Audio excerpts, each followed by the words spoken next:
Let's examine the main stages of church life, avoiding getting bogged down in religious discussions. There's no secret that religion has always been an important force in the political life of nations. It was especially influential in the Middle Ages. It was from Kyiv that the Christian religion reached the Volodymyr-Suzdal lands, and later the lands of Moscow, as throughout all of Rus after baptism during the reign of Volodymyr the Great.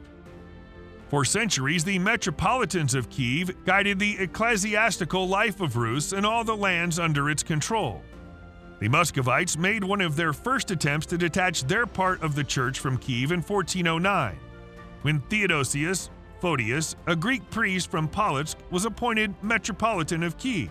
Yet he immediately moved to Moscow the very next year in 1410, thereby breaking his promise to Grand Duke Vytauft to remain in Kyiv. Photius took with him many icons, gold and jewels, and robbed the metropolis of Kyiv. He sent rich gifts from Moscow to the Emperor and Patriarch of Constantinople in order to keep his power and gain recognition. Until 1448, the Moscow Church is subordinated to the Metropolitanate of Kyiv like all other local churches of Rus. However, the Moscow branch split off and proclaimed its Moscow Patriarchate. Muscovites put their own Metropolitan Jonah Odnushev, who the Patriarch of Constantinople did not recognize. Only in 1589, after a year of Moscow's violence against Patriarch Jeremiah of Constantinople, he signed a document granting Moscow the Patriarchate under the basic condition that it will always recognize the ecumenical Patriarchate. A story of bribery and subterfuge followed, resulting in the emergence of the Patriarchate after all. The self-proclaimed illegal Moscow Church took over other Rus dioceses that were subordinate to Kyiv. 100 years later, in 1686, just after the occupation of left bank Ukraine by Grand Duchy of Moscow, it invaded Metropolitanate of Kyiv as well. Muscovy took advantage of the political situation and difficulties in Constantinople itself, so it tricked and bribed Ecumenical Patriarch Dionysius IV into giving the right to appoint a patriarch in Kyiv and temporarily transferred the Metropolitanate to Moscow.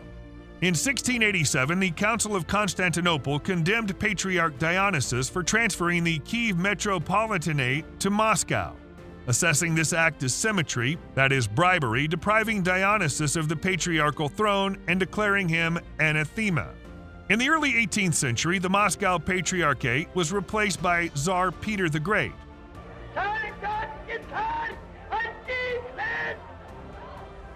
Back then, the Patriarchate was ruled by a synod with a Tsar's commissioner assigned to it.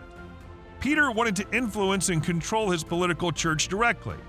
Because of Moscow's occupation of Ukraine, the Metropolitanate of Kyiv was governed by a synod, which appointed metropolitans. In the 1920s, the communists adopted militant atheism and launched an all-out struggle against all churches and priests. In those days, many churches were destroyed and priests killed or exiled. From then until 1943, there were no churches at all in the USSR. After the occupation of Western Ukraine in 1939, they also persecuted churches and imprisoned priests in Volyn and Galicia. The current Moscow Patriarch is entirely the brainchild of Stalin, who created it in 1943 to please the Western Allies in order to obtain military aid to fight against the Third Reich and open a second front so that the Soviet population would be more loyal to the communist authorities during the war. All priests of the new church were KGB agents until the collapse of the USSR. Today's Russian Orthodox Church is still illegitimate and non-canonical in the church world and performs purely political and propaganda functions as an extension of Moscow's state policy. It directly and publicly supports the policy of the Russian Federation leadership as well as the bloody and savage war unleashed against Ukraine. However, how else could it be when the so-called Russian Orthodox Church is one of the political branches of the Kremlin and its current czar? It's one of his tools for influencing the broad masses of stupefied, uneducated people. On Christmas Day, January 6, 2019, Ecumenical Patriarch Bartholomew I presented Metropolitan Epiphanius of Kyiv with a tomos of the autocephaly of the Orthodox Church of Ukraine. This put an end to the centuries-long dispute over the superiority of the Moscow Patriarchate over the Metropolitan Church of Kyiv.